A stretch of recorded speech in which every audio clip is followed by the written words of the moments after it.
வணக்கம் மக்களே, நான் உங்கள் சக்திவேல். மக்களே, நான் அந்த ஷார்ஜாவில் ஒர்க் பண்ணது அந்த லாஸ்ட்டு இதில் நான் உங்களுக்கு சொல்லியிருந்தேன். அதுக்கப்புறம் எப்படி என்னோட அதுக்கு அடுத்த கட்டம் எங்கே வருது அப்படின்னு சொன்னால், நான் மால் ஆஃப் மெரிட்ஸில் ஹோம் சென்டர்னு ஒரு கம்பெனி இருக்குது, லேண்ட்மார்க் குரூப்பில். அந்த டைமில் ஒரு ஃப்ரெண்டு எனக்கு ஷார்ஜாவில் கிடைக்கிறாரு. அந்த ஃப்ரெண்டு ஆன் தி வே போனவர், அவர் தமிழ்காரர் அப்படின்னு சொன்னோன்னே, சார் வணக்கம் சார் அப்படின்னு சொன்னப்போ அவர் சொன்னார், வணக்கம் சக்திவேல் அப்படின்னு சொல்லிட்டு பேசுகிறாரு. பேசையில் இந்த மாதிரி என்ன படிச்சிருக்கீங்க சக்திவேல் அப்படின்னு கேட்கல. நான் அந்த மாதிரி படிச்சிருக்கேன் சார், இங்கே ஒர்க் பண்ணுறேன், சரியான சம்பளம் கிடையாது, அதனால் இப்படி ஓடிட்டுருக்கு சார் நாள்கள். அப்போ அவர் சொல்கிறாரு, நீங்கள் இதில் துபாயில் ஹோம் சென்டர் ஒன்று இருக்குது, அந்த ஆஃபீஸில் போய்ட்டு நீங்கள் ட்ரை பண்ணி பாருங்கள், உங்களுக்கு கிடைக்கலாம் அப்படின்னு சொல்லிட்டு அவர் அந்த அட்ரஸ்ஸு அந்த இதெல்லாம் லொக்கேஷன்லாம் வாங்கிட்டு அவர், நீங்கள் போயிட்டு ட்ரை பண்ணி பாருங்கள், கிடைச்சின்னா உங்களோட டைம் தான் அப்படின்னு சொல்கிறாரு. அதனால் எல்லாத்துக்குமே ஒவ்வொரு டைம் இருக்குது. நீங்களும் சரி, நானும் சரி, யாராக இருந்தாலும் சரி, எல்லாத்துக்கும் லைஃப்பில் ஒரு வாழ்க்கையில் ஒரு டைம் கண்டிப்பாக நல்ல நேரம் வரத்தான் செய்யும். யாருமே நல்ல நேரம் வராது அப்படின்னு சொல்லிட்டு எதுவும் நினைக்க வேணாம். கஷ்டமே இருக்கும் லாஸ்ட் வரைக்கும், அப்படிலாம் கிடையாது. வாழ்க்கையில் நல்ல நேரம் எல்லாத்துக்கும் ஒரு டைம் வரும், கண்டிப்பாக கேட்டு ஓப்பன் ஆகும், உங்களுக்கு நல்ல வழி பிறக்கும், நீங்கள் நல்லபடியாக இருப்பீங்க. அதனால் நான் வாழ்க்கையில் இதெல்லாம் அனுபவப்பட்டதுனால நான் சொல்கிறேன். அவர் சொல்லிட்டு போகிறாரு. நான் அந்த லொக்கேஷன் எடுத்துகிட்டு நேராக துபாய்க்கு ஹோம் சென்டரில் வரேன். அங்கே என்னோட டைம் நேரம், அதுதான் நேரம்ன்றது. நீ எல்லாத்துக்கும் சொன்னேன்ல, எல்லாத்துக்கும் ஒரு நேரம் வரும், அந்த நேரம் எல்லாருக்கும் நல்ல நேரம் வரும்ட்டு.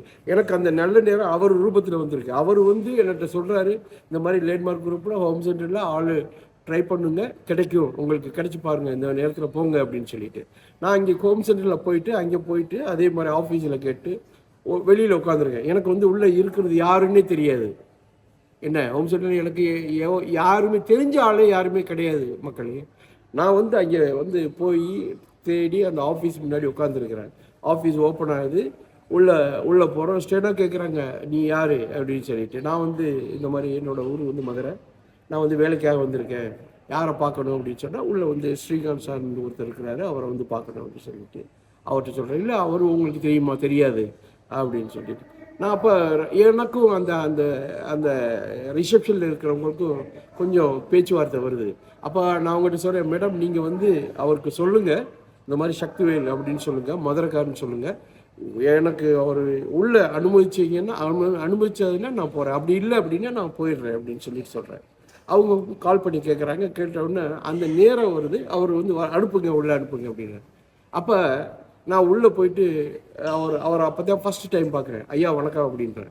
வணக்கம், என்னோடய பேர் சக்திவேல். எந்த ஊரியா அப்படின்றாரு. என்னோட ஊர் மதுரை. நான் இங்கே வேலைக்காக வந்தேன், இங்கே ஒரு இடத்துல வேலை பார்த்துக்கிறக்கேன், எனக்கு கட்டாத சம்பளம், ரொம்ப கஷ்டப்பட்டுருக்கேன், அதனால் இங்கே வந்தால் கிடைக்கும்னு சொன்னாங்க, அதனால் வந்திருக்கேன், ஐயா நீங்கள் தான் ஹெல்ப் பண்ணணும் அப்படின்னு சொன்ன உடனே அவர் சொல்கிறார், என்ன வேலை தெரியும் அப்படின்னு சொன்னால், எனக்கு தெரிஞ்ச வேலைகளை சொல்கிறேன். இந்த மாதிரி இந்த கர்டன் ஸ்க்ரீன்லாம் பண்ணுவேன், எல்லாமே ரெடி பண்ணி எல்லாமே மெஷர்மெண்ட்லாம் எடுத்து எல்லாம் கரெக்டாக எல்லாம் ஃபிட் பண்ணி கொடுப்பேன் அப்படின்னா, சார் ரைட் ஓகே அப்படின்னு சொல்லிட்டு உட்காரு தம்பி அப்படின்றார். இல்லை சார் நான் நிற்கிறேன் சார், நான் அந்த மாதிரி வந்துருக்கு, ஏன்னா என் ஃபேமிலியில் எத்தனை குழந்தைங்கள்லாம் இருக்குது, 2 குழந்தைங்க இருக்குது சார், இந்த மாதிரி நீங்கள் தான் ஹெல்ப் பண்ணணும், அப்படி எனக்கு கொஞ்சம் சப்போர்ட் பண்ணுங்கள் சார் அப்படின்னு சொன்னோன்னே வேலை கொடுக்குறாரு.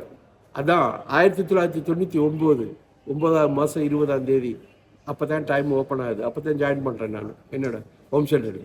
என்னென்னா இதெல்லாம் சொல்ல வரேன்னா, இவ்வளவு காலங்கள் பாம்பே, சிங்கப்பூர், மால்தீவு, அது இது எல்லாம் போயிட்டு இவ்வளவு காலமும் செட் ஆகாமல் எனக்கு லாஸ்ட்டாக என்னோட கேரியர் துபாயில் ஸ்டார்ட் ஆகுது. துபாயிலையும் வந்த புதுசில் எனக்கு சரியான வேலை கிடையாது. இப்போ அடுத்து அந்த நேரம் வருது, கரெக்டான நேரம். அதுதான் எல்லா மனிதனுக்கும் ஒரு நேரம் இருக்குன்னு நான் உங்களுக்கு சொன்னேன். அதுதான் சரியான நேரம் ஓப்பன் ஆகுது, அதில் தான் ஜாயின் பண்ணுறேன் நான். ஹோம் சென்டரில் ஜாயின் பண்ணி இது வரைக்கும் நான் ஒர்க் பண்ணிகிட்ருக்கேன். என்ன இதோட 25 இயர்ஸு என்னோட 1999 இப்போ வரைக்கும் நான் ஒர்க் பண்ணிகிட்ருக்கேன். ஏன் கஷ்டப்பட்டதுனால அந்த வாழ்க்கையோட அருமை தெரியும். வாழ்க்கையில் எப்படி இருக்கணும், எப்படி யார்கிட்டையெல்லாம் எப்படி பேசணும், எப்படி பணிவாக இருக்கணும், எந்த மாதிரி எல்லாம் ஒரு ஜாப்பில் இருக்கையில் எந்த மாதிரி ரெஸ்பான்சிபிலிட்டியாக இருக்கணும், எப்படி ரெஸ்பெக்ட் கொடுக்கணும், இதெல்லாம் வேணும். மக்களாக இருந்தால் அதெல்லாம் வேணும். அந்த மாதிரி இருந்தால் தான் வாழ்க்கையில் வந்து முன்னேற முடியும். இன்னைக்கு வந்து 25 வருஷ காலங்கள் ஒரே கம்பெனியில் வந்து லேண்ட்மார்க் குரூப் ஹோம் சென்டரில் போயிருக்குன்னா இத்தனை ஈஸியான வேலை ஈஸியான இது கிடையாது. உங்களுடைய கேரக்டரையே மாறணும்.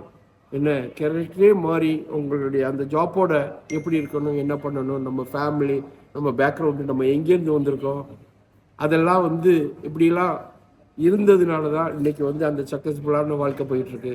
அதனால எல்லா மக்களுக்கும் நான் சொல்லிக்கிறது என்னென்னா, கஷ்டப்படுங்க. கஷ்டப்பட்டு என்றைக்குமே கஷ்டப்பட்டவங்களுக்கு வந்து ஆண்டவன் வந்து ஒரு கரெக்டான பாதையை காட்டுவான். ஒரு நாள் கண்டிப்பாக முடியும்.